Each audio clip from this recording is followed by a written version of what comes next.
Bonjour à tous. Alors aujourd'hui, dernier théorème du programme de terminale spécialité maths, théorème ou plutôt propriété. On est sur ce qu'on appelle la loi faible des grands nombres. Chapitre, on est en probabilité sur les variables aléatoires, somme de variables aléatoires et ici les échantillons. Donc je rappellerai rapidement ce qu'on appelle un échantillon. Et donc on crée ici la variable mn, c'est la moyenne, ce qu'on appelle la moyenne empirique d'un échantillon de taille n. Donc vous avez n variables aléatoires, on fait la somme et on divise par n. C'est comme si vous faisiez donc la moyenne de ces n variables aléatoires.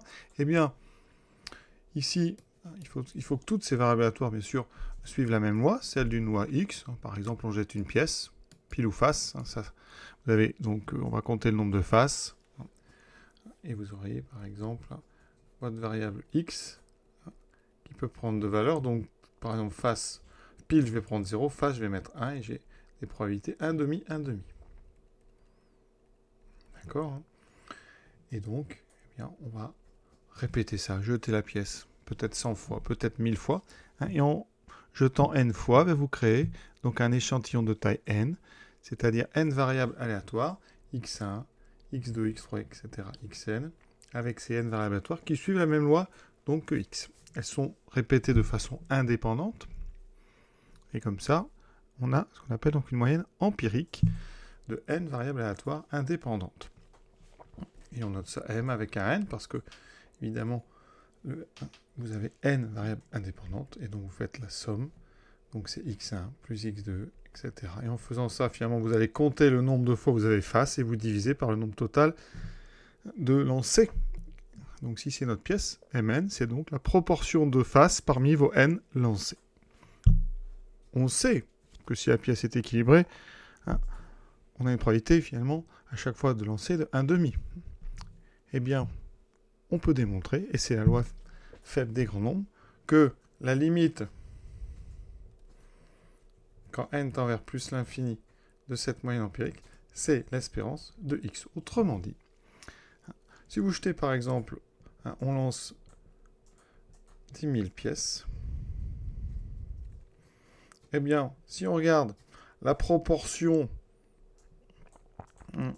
donc de faces parmi ces 10 000 lancés, eh bien, on devrait, ici c'est n égale 10 000, on devrait être à peu près, vraiment très proche de 1,5.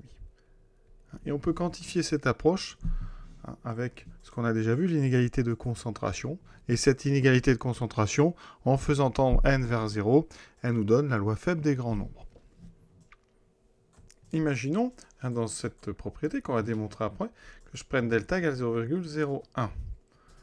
La propriété nous dit que la limite, quand n tend vers plus l'infini, de la probabilité que la valeur absolue de mn moins e de x soit supérieure donc à 0,01, cette probabilité, cette limite, elle vaut 0. Autrement dit, plus vous allez lancer de fois votre pièce, si c'est une pièce, et plus, eh bien, et moins vous avez de chance d'être à plus de 0,01 de e de x.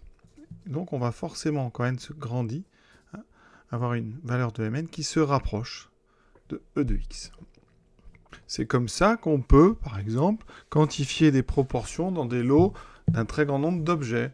Vous prenez par exemple une boîte avec des stylos rouges et des stylos verts. Voilà. Vous ne savez pas quelle est la proportion. Eh bien, vous prenez, alors évidemment c'est pas facile toujours à réaliser, mais vous prenez un très grand nombre de stylos, par exemple 10 000. Donc on prend 10 000 objets. 10 000 objets, ça peut être des stylos, ça peut être n'importe quoi. Et vous estimez, par exemple, la proportion de rouge dans vos 10 000. Imaginez que vous avez obtenu, donc, par exemple, 3703 objets. Vous pouvez penser qu'on a à peu près, dans notre bocal, une proportion de 37% de rouge. Voilà, c'est une version très simple de cette loi faible des grands nombres. En réalisant une expérience un très très grand nombre de fois, eh bien la moyenne va se rapprocher de l'espérance. Donc ça va vous donner des informations sur la proportion de départ. Et plus vous allez lancer, plus vous allez réaliser l'expérience un certain nombre de fois, un grand nombre de fois, plus vous allez vous approcher, vous aurez un estimateur de plus en plus précis de votre espérance de x. Alors la démonstration, elle est très rapide. On a déjà démontré que pour tout réel delta strictement positif, la probabilité que la valeur absolue de mn moins e de x soit supérieure à delta, cette probabilité elle est inférieure à la variance de x sur n delta carré. Bon, il se trouve que une fois que x est choisi, par rapport à n, e de x et vx sont fixes, donc fixés, d'accord, tout comme notre valeur de delta. Donc quand n tend vers plus l'infini, donc je regarde la limite, ici, j'ai toujours ceci, d'accord. Et là, mais qu'est-ce que j'ai à droite? Ici, cette probabilité, elle est donc comprise entre donc 0, parce que c'est une probabilité, et v de x sur n delta carré. Quand n varie, v de x et e de x, ça ne varie pas, ce sont des constantes par rapport à n. Donc je vais l'écrire ex, v de x et delta ne dépendent pas de n. Donc quand je vais passer à la limite, à gauche, ça restera 0. À droite, on a v de x divisé par n delta carré, mais v de x, on a dit que c'était une constante, delta carré aussi, donc il y a juste le n qui tend vers plus l'infini, et comme il est en dessous, ça va tendre vers 0. Et là, vous voyez venir, on est sur un encadrement, on est passé à la limite, les deux extrêmes, les deux encadrants tendent vers 0, donc par ce fameux théorème d'encadrement ou théorème des gendarmes, le terme qui est au milieu tend aussi vers 0 quand n tend vers plus l'infini. Donc vous voyez que le théorème, donc la loi faible des grands nombres, c'est juste l'inégalité de concentration qu'on a prise à sa limite quand n tend vers plus l'infini. Donc, ici j'ai placé e de x, je choisis une valeur de delta, je peux faire une valeur très très petite, d'accord? Donc ça me donne un intervalle autour de l'espérance de x, donc espérance de x plus 1 millième, espérance de x moins 1 millième, qu'est-ce qu'on nous dit?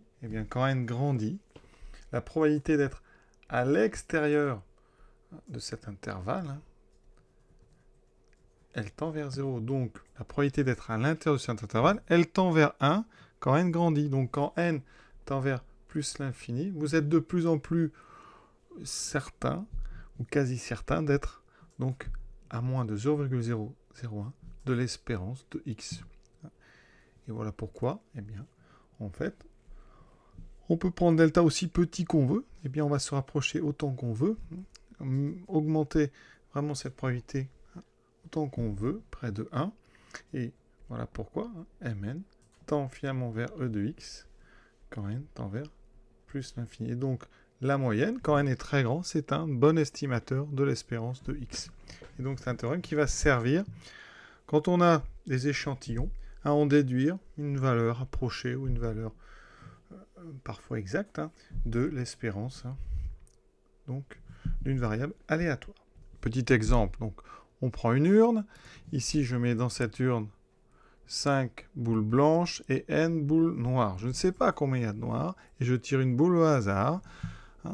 Donc avec ça, je vais créer une variable aléatoire qui vaut 1, donc qui prend deux valeurs, ici qui vaut donc 1 si j'ai une boule blanche, et qui vaut 0 si j'ai une boule noire. Donc, en termes de probabilité, ma variable aléatoire vaut 0.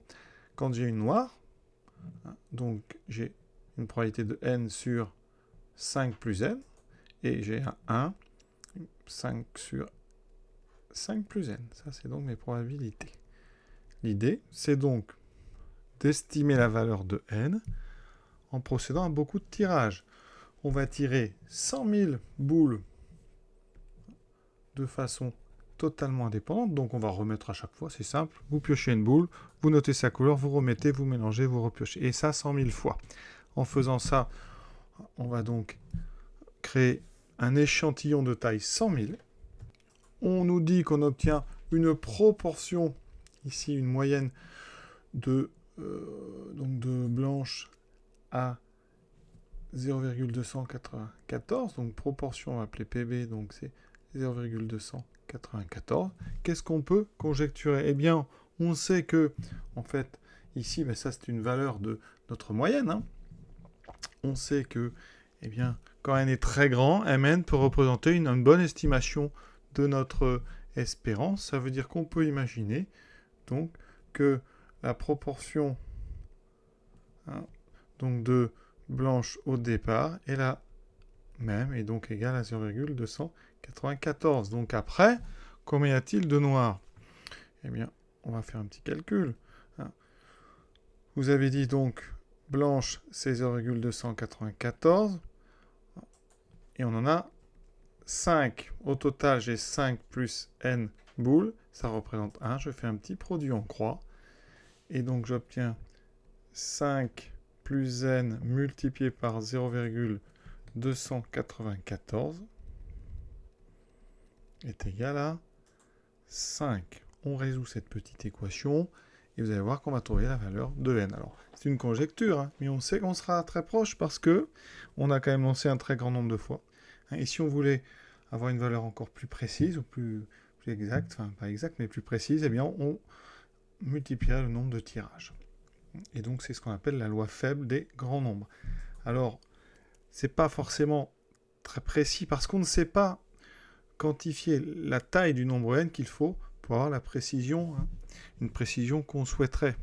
Donc, c'est pas évident parce que on peut se demander si 100 000 c'est un grand nombre par rapport justement à la précision qu'on veut. Et est-ce que c'est précis si on prend 100 000 tirages? Est-ce qu'il en faudrait pas 1 million pour commencer à avoir une valeur exacte? Donc, c'est pas quelque chose non plus d'infaillible, mais ça donne dans la plupart des cas une bonne estimation. Donc je vais quand même résoudre cette petite équation. Ça me donne donc 0,294n est égal à 5 moins 0,294 fois 5. Conclusion n vaut à peu près, hein, on va 5 moins 0,294 fois 5 divisé par 0,294. On prend une calculatrice. Vous voyez, 12,0068. On peut donc penser que n est égal à 12. Voilà. Cette vidéo donc est terminée. Hein. Alors c'est vraiment quelque chose de pas facile, c'est loi faible des grands nombres. On va pas s'en servir beaucoup à cette année de terminale. Juste l'idée, vraiment, c'est que par l'expérience, hein, quand on prend par exemple un dé, on peut jeter le dé un très grand nombre de fois pour avoir vraiment une plus grande certitude du fait que le dé n'est pas truqué. Si vous jetez un dé 600 000 fois, vous devrez être quand même très proche d'avoir des fréquences 1/6 pour chacune des 6 faces. Si vous n'êtes pas près d'un 6e, même si vous êtes même assez éloigné, c'est très inquiétant sur le fait que votre dé est peut-être truqué. Voilà. Donc je vous laisse. Je vous souhaite une bonne fin de journée. On fera plein de petits exercices là-dessus. À bientôt.